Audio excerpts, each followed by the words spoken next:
Bismillahirrahmanirrahim. Assalamualaikum warahmatullahi wabarakatuh. Perkenalkan, nama saya Ambas Wahid Rifki, NIM 203121033, kelas PPA 1A. Akan menjelaskan mengenai tarekat-tarekat yang terorganisir di Indonesia. Pengertian tarekat. Tarekat adalah sebuah kata bentukan dari bahasa Arab, dari kata thariqah, jamaknya tharaik, yang berarti cara, jalan, petunjuk, metode, sistem, al-uslub, mazhab, aliran, haluan, dan sebagainya.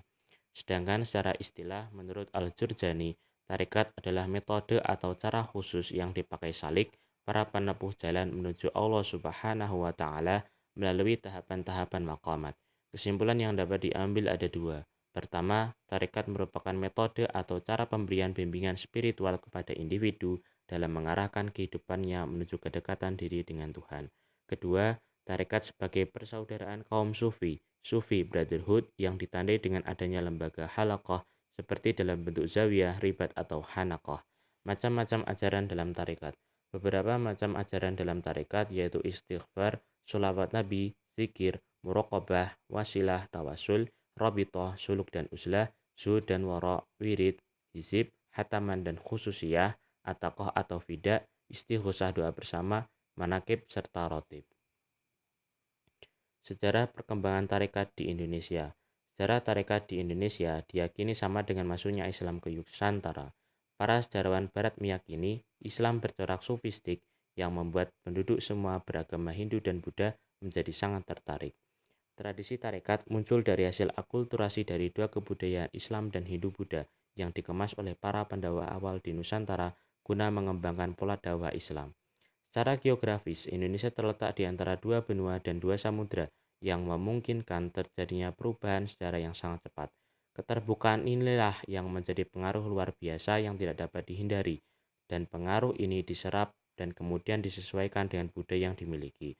Maka lahirlah dalam bentuk baru yang dikenal dengan tarekat. Oleh karena itu, tradisi tarekat ini diadopsi dari dunia luar yang dibawa oleh para ulama dan dikembangkan di Indonesia.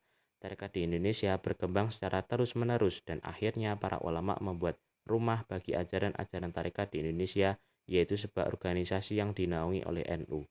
Organisasi tersebut adalah Jamaah Ahlut Thariqah Al-Mu'tabarah yang bertujuan memberikan rambu-rambu keseimbangan antara pelaksanaan tasawuf, spiritual, dan syariat.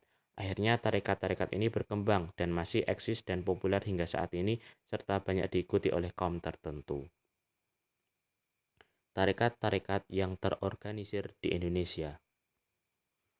Macam-macam tarekat yang terorganisir di Indonesia. 1. Tarekat Qadiriyah, 2. Tarekat Naqsabandiyah, 3. Tarekat Rifa'iyah, 4. Tarekat Syadziliyah, 5. Tarekat Khalidiyah, 6. Tarekat Aidrusiyah, 7. Tarekat Khalwatiyah, 8. Tarekat Sammaniyah, 9. Tarekat Tijaniyah, 10. Tarekat Al-Haddad.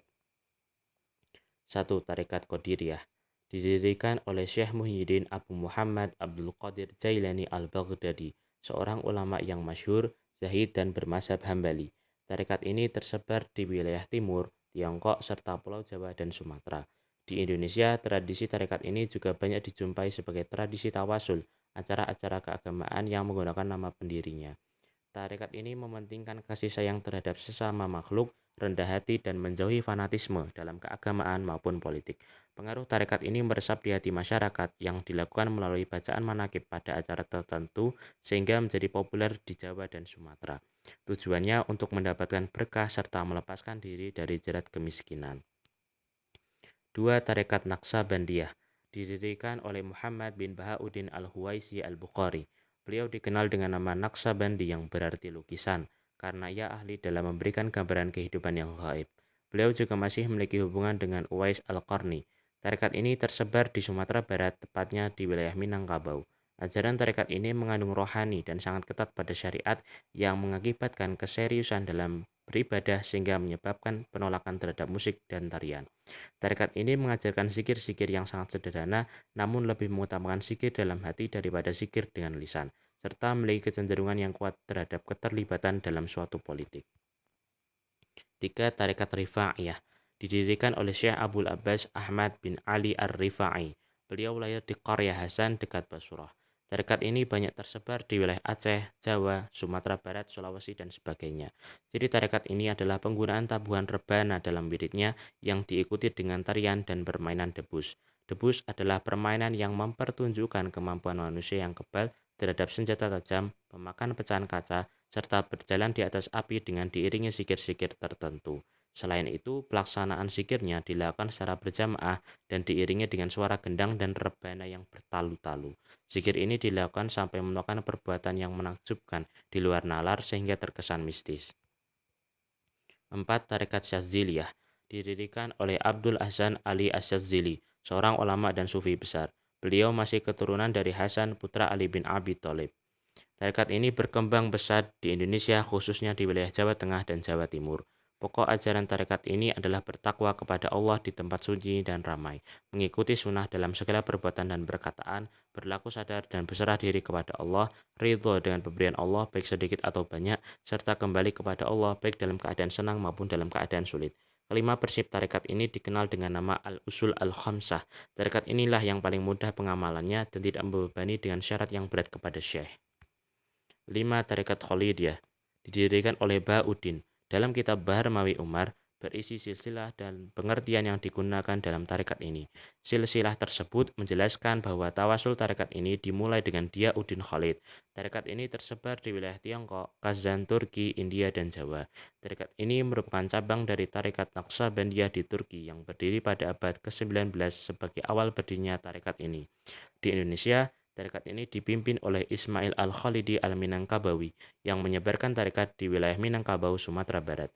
Ajaran tarekat ini adalah memadukan ajaran sufistik India dan sufistik pribumi, penerapan zikir siri, serta pengamalan dalam kehidupan sehari-hari, juga melakukan kholwat atau suluk. 6. Tarekat Aidrusiyah. Salah satu tarekat yang masyhur di kalangan Pahlawi adalah tarekat Aidrusiyah, terutama dalam masalah akidah. Hampir tiap-tiap buku tasawuf menyebut Al-Aidrus sebagai salah seorang sufi yang ternama. Didirikan oleh keluarga Al-Aidrus yang banyak sekali melahirkan sufi-sufi yang terkemuka. Salah satunya S. Abdurrahman bin Mustafa Al-Aidrus yang pernah menjadi pembicara Al-Jabarti dalam sejarahnya. Al-Jabarti menerangkan bahwa S. Abdurrahman berlimpah-limpah ilmunya dan ahli yang mempertemukan hakikat dan syariat. Ajaran tarekat ini adalah membaca Al-Quran, membaca istighfar, baca zikir mahsus, baca salawat Nabi, baca zikir ya hayu ya qayyum, serta melihara ketakwaan kepada Allah Subhanahu wa Ta'ala. 7. Tarekat Khalwatiyah didirikan oleh Syekh Muhammad Al-Khalwati. Tarekat ini tersebar di wilayah Banten. Tarekat ini merupakan cabang dari tarekat Zahidiyah, Abariyah, dan Suhrawardiyah. Tarekat Suhrawardi didirikan oleh Abdul Qadir Suhrawardi yang dikenal dengan nama Syekh Maktul. Selain itu juga terdapat Suhrawardi lain yang bernama Abu Hafs Umar Suhrawardi, pengarang kitab Awariful Ma'arif. Dalam pelaksanaan suluk yang ada pada tarekat ini sangat sederhana, sehingga banyak pengikutnya di Indonesia. Tarekat ini diambil dari kata kholwat yang berarti menyendiri untuk merenung karena pendirinya sering berkholwat di tempat sepi serta ada 7 tingkatan untuk membawa jiwa dari tingkat rendah ke tingkat yang tinggi. 8. Tarekat Samaniyah didirikan oleh Syekh Muhammad bin Abdul Karim As-Samani Al-Hassani Al-Madani. Tarekat ini merupakan salah satu cabang dari tarekat Syadziliyah.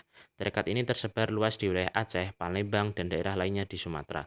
Jadi tarekat ini adalah zikirnya yang menggunakan suara keras dan melengking khususnya ketika mengucapkan lafaz la ilaha illallah. Berbanyak sholat dan zikir, bersikap lemah lembut kepada fakir miskin, tidak mencintai dunia, menukarkan akal bagsyariah kemanusiaan dengan akal robbaniyah ketuhanan, dan mentauhidkan Allah Subhanahu wa Ta'ala. Dalam mewiridkan bacaan zikir, para murid biasa melakukannya secara bersama-sama pada malam Jumat di masjid-masjid atau musola sampai tengah malam. 9. Tarekat Tijaniyah didirikan oleh Abdul Abbas bin Muhammad bin Muhtar At-Tijani. Awalnya tarekat ini tersebar di wilayah Cirebon, kemudian tersebar luas di Tasikmalaya pada khususnya dan di Jawa Barat pada umumnya.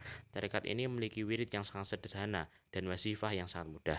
Wiridnya terdiri dari istighfar 100 kali, salawat 100 kali, dan tahlil 100 kali.